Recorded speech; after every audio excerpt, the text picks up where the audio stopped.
नमस्कार,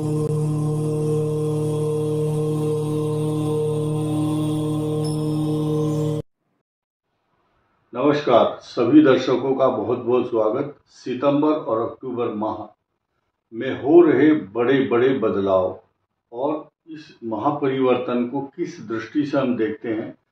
सितंबर मास के होने वाले बदलाव पर सिर्फ एक वीडियो हम पहले बता चुके हैं और ये दूसरा परिवर्तन सितंबर को कवर करते हुए, यानी कि सितंबर के बाद का जो क्षेत्र है, यानी कि जो remaining part of the month है, उसको कवर करते हुए अक्टूबर की भी चर्चा होगी।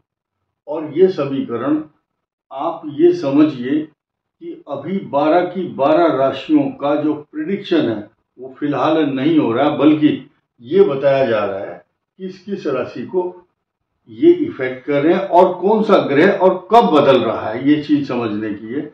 इससे कुछ आइडिया आपको मिल जाएगा किस राशि को टॉर्चर कर रहा है ग्रह। और ये महापरिवर्तन जो है ग्रहों का, सूर्य, बृहस्पति और मंगल, इस पर चर्चा करेंगे खास तौर से। और इनके समीकरण के साथ साथ इन पर किस किस ग्रहों की दृष्टि, खास तौर से राहु की पांचवी, तीसरी, पांचवी और नौवीं और सप्तम दृष्टि, और जहां पर बैठा है वहां इफेक्ट, इसको भी समझना बहुत जरूरी है। अब देखिए, शुक्र नीच राशि में 9 अक्टूबर को प्रवेश करेंगे, लेकिन उससे पहले 2 अक्टूबर यानी कि उस दिन विजयादशमी भी है और 2 अक्टूबर की छुट्टी भी है। राष्ट्रीय पर्व भी है और सामाजिक पर्व भी है। तो इस दृष्टि से देखा जाए तो ये 2 ग्रह बदल गए हैं, यानी कि बुध जो है 2 अक्टूबर को तुला राशि में प्रवेश कर जाएंगे। जो भद्र योग बना हुआ था मिथुन, कन्या, धनु और मीन के लिए, वो भद्र योग कैंसिल हो जाएगा, यानी कि लेकिन जैसे ही ये 2 में आएंगे तो 15 दिन के बाद ठीक बुधादित्य योग दोबारा बनेगा। तब तक शुक्र जो है अकेले यहाँ पर अकेले राजयोग भी बनाते हैं, क्योंकि नीच राशि में बैठ करके ये इस भाव को उच्च दृष्टि से देखते हैं और मीन में बैठे हुए शनि का यहाँ पर सीधा सीधा दृष्टि आदि संबंध रहता है। एक चीज जो हम आपको टेम्परेरी रूप से बताना चाहेंगे, ये सूर्य हमने यहाँ प्रतीकात्मक रूप से रखा है, लेकिन फिलहाल आने वाली 17 सितंबर को सूर्य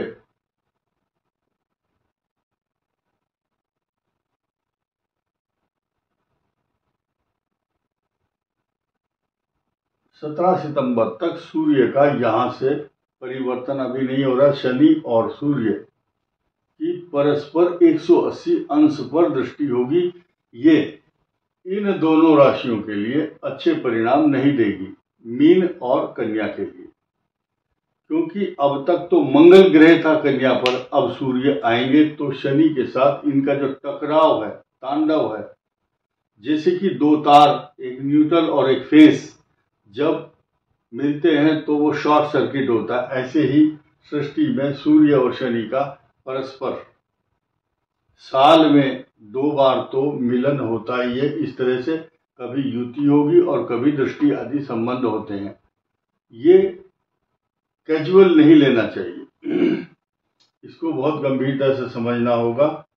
ये स्थिति अब समझिए। परिवर्तन दूसरा क्या है, मंगल का परिवर्तन है। ये 13 सितंबर को हो चुका और 28 अक्टूबर को ये सीधे वृश्चिक राशि पर होंगे, अपनी ही राशि पर होंगे, मजबूती में होंगे, बलवान होंगे, ताकतवर होंगे।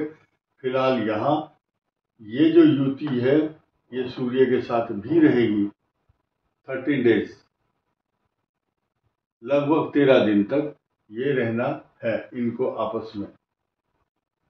और उसके बाद 12 दिन 13 दिन रहने के बाद मंगल का परिवर्तन हो जाएगा। ये 2 बदलाव, अब इनके समीकरण अब मैं शुरू करूंगा। बृहस्पति इसी दौरान राशि परिवर्तन करने जा रहे हैं। ये अचानक कार्यक्रम है, जैसे कि कोई बहुत बड़ा बादशाह कहीं जा रहा है और रास्ते में अपने विमान को उतार लेता है और वहां पर कुछ नाश्ता करके, खाना पीना, पेट्रोल लेकर के फिर अपने विमान को लेकर चल देते हैं। तो कुल मिलाकर के ये जो स्थिति है ये कई दिन रहेगी, यानी कि 30 और 17 47 डेज का इनका यहाँ पर प्रवास रहेगा कर्क पर। और आप लोगों को खुश होना चाहिए, जिन जिन का बृहस्पति कुंडली में मजबूत है या महादशा है या अनुकूल उस स्थान पर है जो लाभ देता है, तो ये तो सभी को लाभ देता है। विद्या, बुद्धि, ज्ञान, संतान, प्रॉस्पेरिटी, समृद्धि, जमीन, सवारी, पैसा, प्रॉपर्टी, और खास तौर से कर्क, मीन, मकर और वृश्चिक के लिए तो इन 4 राशियों को तो माला माल करने वाले रहेंगे। और जितनी टॉर्चर आप हो रहे हैं, इतने पीड़ित हैं आप मीन राशि वाले, बृहस्पति की सीधी अपने घर पर दृष्टि होगी। बृहस्पति की यहाँ मकर पर नीच दृष्टि होने के बावजूद भी इनको सुरक्षित रखेंगे।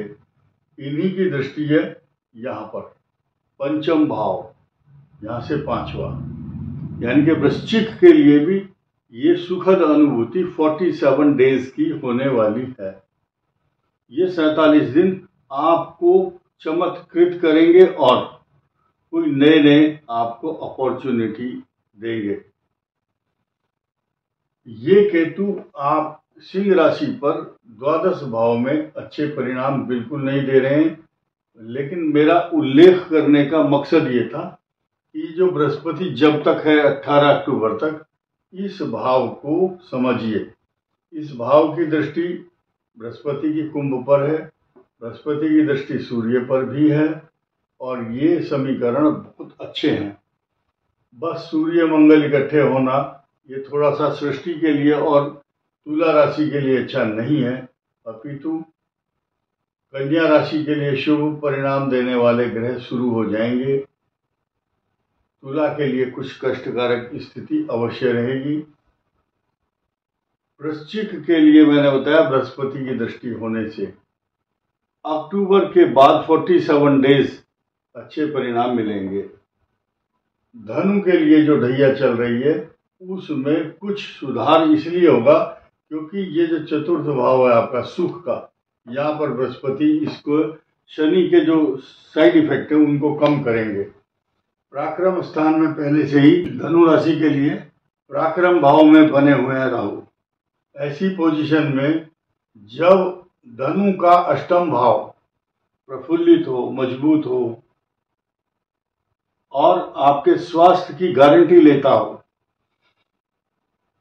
और बृहस्पति की पूर्ण दृष्टि जब तक है तब तक आप सुखी हैं, उसके बाद यहाँ उच्च राशि में आएंगे तो भी आपकी धनु राशि को कोई चिंता करने की आवश्यकता नहीं है। ये समीकरण मैंने बताया।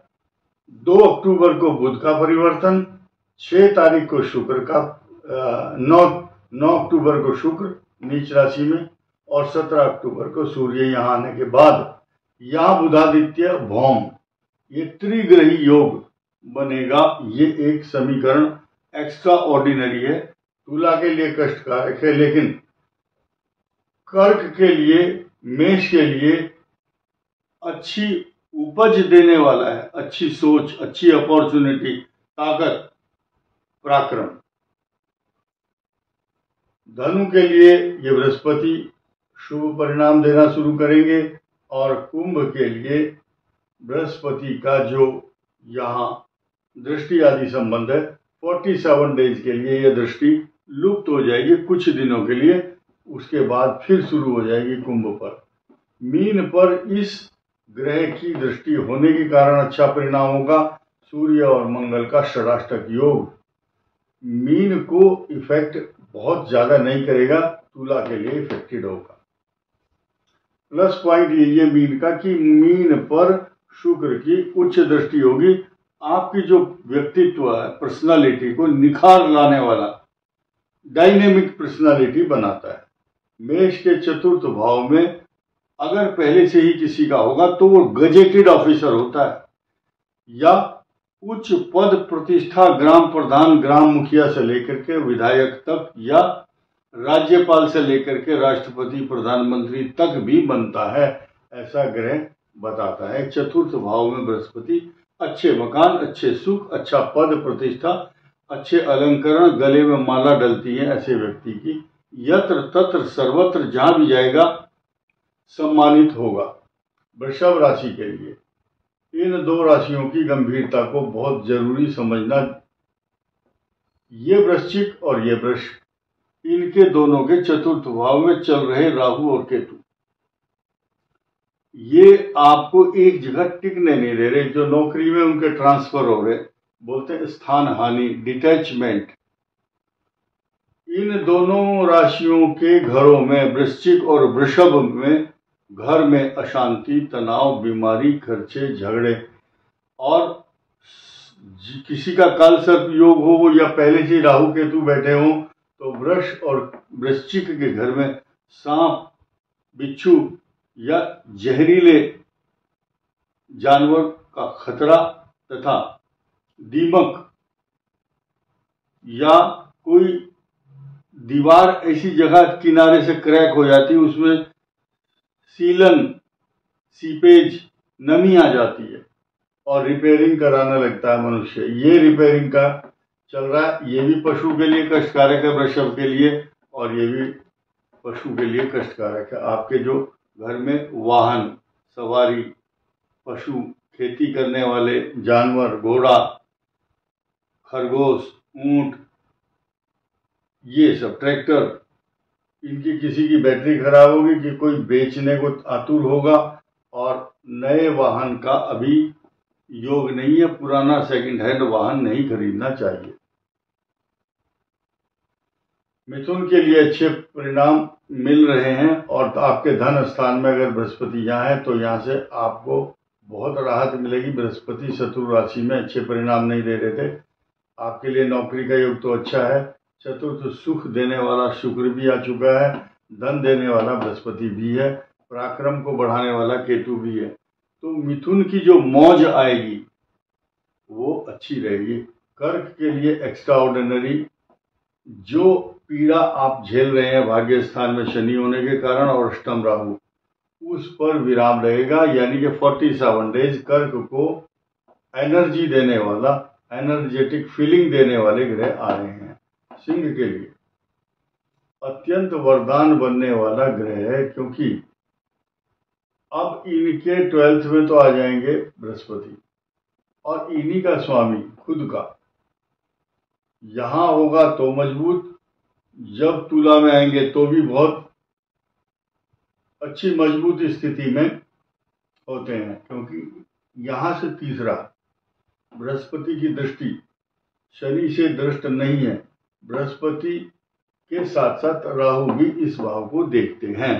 ऐसी पोजीशन में आपको क्या करना है, अपने इष्ट देवता, आराध्य देवता, कुल देवता, पितृ देवता का ध्यान करना है और उनके निमित्त कोई भी सफेद वस्तुएं दान करनी चाहिए, श्राद्धों में विशेष रूप से। इस वीडियो में इतना ही। धन्यवाद, नमस्कार।